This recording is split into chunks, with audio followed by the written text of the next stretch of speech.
Sebut Muldoko tak mencerminkan etika moral prajurit. Gatot tampar muka sendiri. Ditulis oleh Ayas di siwar.com. Gatot terus berupaya membanding-bandingkan dirinya dengan Muldoko. Kebetulan sama-sama pernah menjadi Panglima TNI.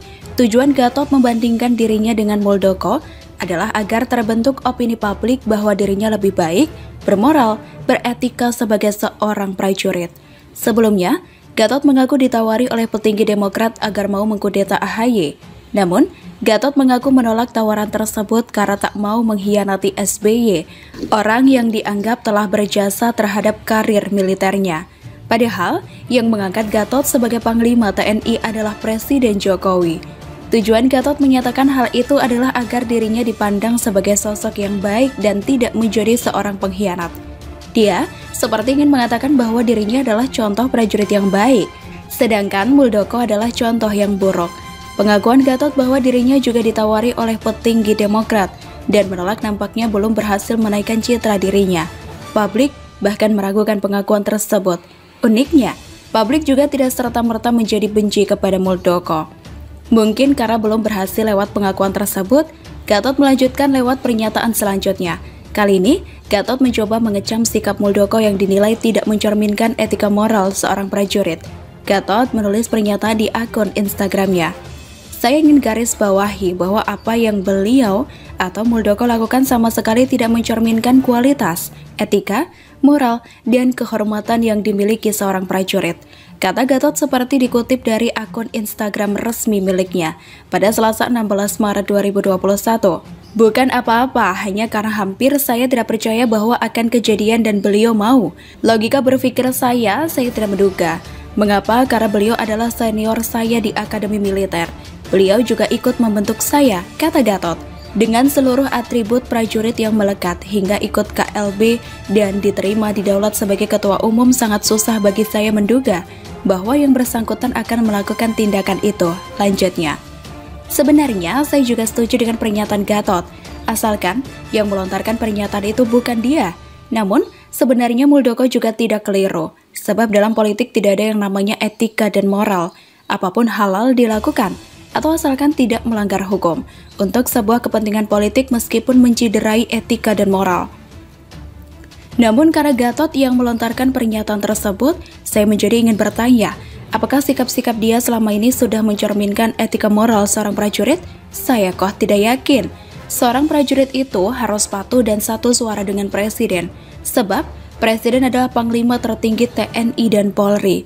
Namun kita bisa melihat bagaimana sikap Gatot terhadap Jokowi sebagai atasan dia, serta orang yang telah mengangkatnya menjadi Panglima TNI. Namun pada saat aksi 411 dan 212 bergulir, Gatot menunjukkan sikap yang berseberangan dengan pemerintah. Dia sengaja memilih sikap berseberangan hanya untuk meraih simpati publik. Apakah sikap seperti ini mencerminkan etika dan moral seorang prajurit? Setelah lengser dari jabatan Panglima, justru gelagat pengkhianatan Gatot makin terlihat. Dia terus menunjukkan sikap perlawanan kepada Presiden Jokowi. Dia terus melakukan safari politik berharap bisa maju menjadi Capres 2019. Namun sayang, belum ada partai yang bersedia mengusungnya. Setelah gagal nyalon di Pilpres 2019, ambisi politik Gatot masih belum padam. Kali ini, dia bersama sejumlah tokoh nasional yang menginisiasi pendeklarasian kami pada 18 Agustus 2020 lalu. Tokoh nasional tersebut seperti Bahtiar Syamsyah, MS Kaban, Rahmat Wahab, dan Din Syamsuddin. Meskipun Gatot mengklaim kami bukan gerakan makar, namun aksinya cukup membuat Indonesia gaduh dan berpotensi memecah bangsa. Apakah perbuatan-perbuatan yang dilakukan Gatot mencerminkan etika moral seorang prajurit? Setahu saya, seorang prajurit akan mendukung pemerintahan yang sah. Seorang prajurit tidak akan melakukan sesuatu yang bisa memecah belah bangsa. Seorang prajurit tahu terima kasih, tidak akan mengkhianati orang yang telah mengangkatnya menjadi Panglima TNI. Saran saya, lebih baik Gatot diam saja, tidak usah ngomong apa-apa lagi tentang Muldoko, apalagi membahas soal etika moral seorang prajurit. Lebih baik bercermin dulu, apakah perbuatannya selama ini telah mencerminkan etika moral seorang prajurit apa belum. Daripada menyebut Muldoko tak mencerminkan etika moral seorang prajurit, endingnya malah menampar muka sendiri. Jokowi lanjutkan proyek mangkrak berkarat Hambalang. SBY siap bikin album keempat, ditulis oleh Manuel di Seward.com. Joko Widodo ini adalah orang yang cerdas dalam berpolitik. Melalui ketulusannya, ia seolah memberikan bara api di atas kepala para musuh-musuhnya yang ingin dirinya hancur. Demokrat lagi-lagi menjadi sasaran gerilya dan serangan politik Joko Widodo. Di periode kedua ini, Joko Widodo tidak ada tekanan. Apa yang ia katakan benar adanya. Serangan-serangannya mulai terlihat menohok. Ia tidak mau bertahan terlalu lama. Periode pertama, ia didemo oleh segelintir manusia busuk pemuja Anies yang melalui Ahok ingin hancurkan Jokowi. Setelah diserang terus-menerus oleh Demokrat, Jokowi bereaksi. Dia tidak bisa terlalu lama diam-diam di kursi istana sambil belusukan tanpa membalas serangan yang disasar oleh elit-elit Demokrat. Jokowi dituduhkan menjadi orang yang ada di belakang kudeta Demokrat. Dia diam saja. Tapi, dia lama-kelamaan panas telinga dan mendidih darahnya mendengar bagaimana dia diserang habis-habisan lewat isu-isu yang tidak penting dari kader Demokrat macam si Halu Andi Arief. Sekarang, dia kembali ke Hambalang, tempat yang beberapa tahun lalu ia gunakan untuk serbu SBY soal sindiran. Kesabaran Tuhan saja ada batasnya. Gimana kesabaran seseorang? Jokowi ini bukan Tuhan. Dia pasti lebih pendek sabar ketimbang Tuhan yang gak suka sama cara berpolitik Demokrat yang sudah berkarat itu. Sudah waktunya Jokowi turun untuk membalas semuanya. Statement Jokowi dalam melanjutkan proyek Hambalang yang mangkrak di era SBY dan jadi bahan bully satu Indonesia dan seluruh rakyat Ibu Pertiwi membuat Demokrat ini malu.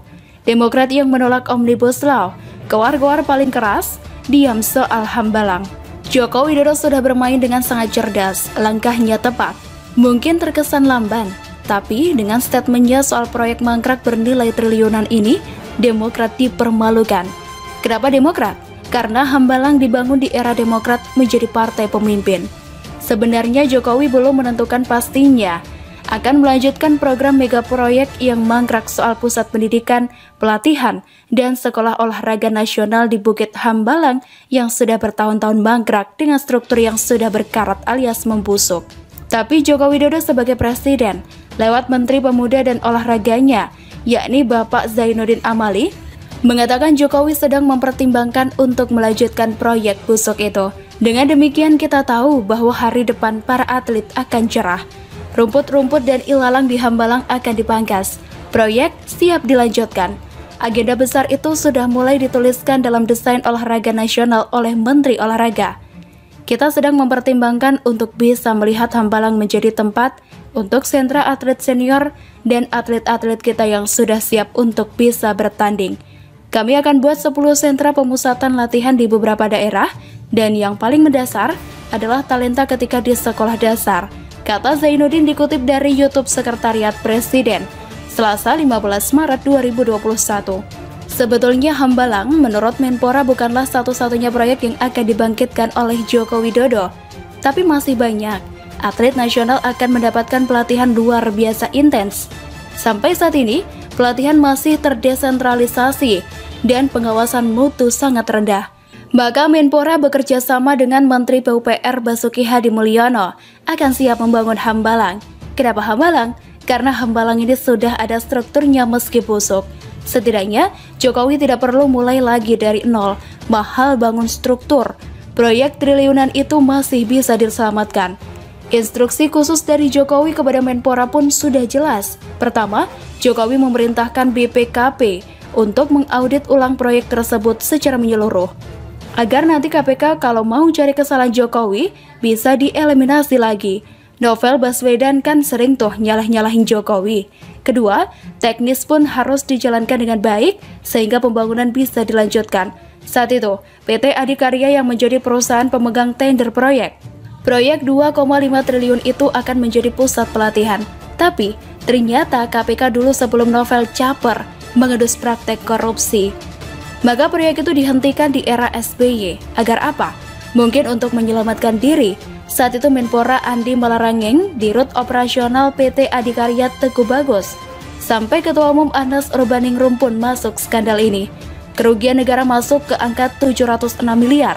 Sekarang, Jokowi mau kembalikan Hambalang jadi tempat olahraga. Sungguh bikin malu Demokrat. Luar biasa Pak Jokowi.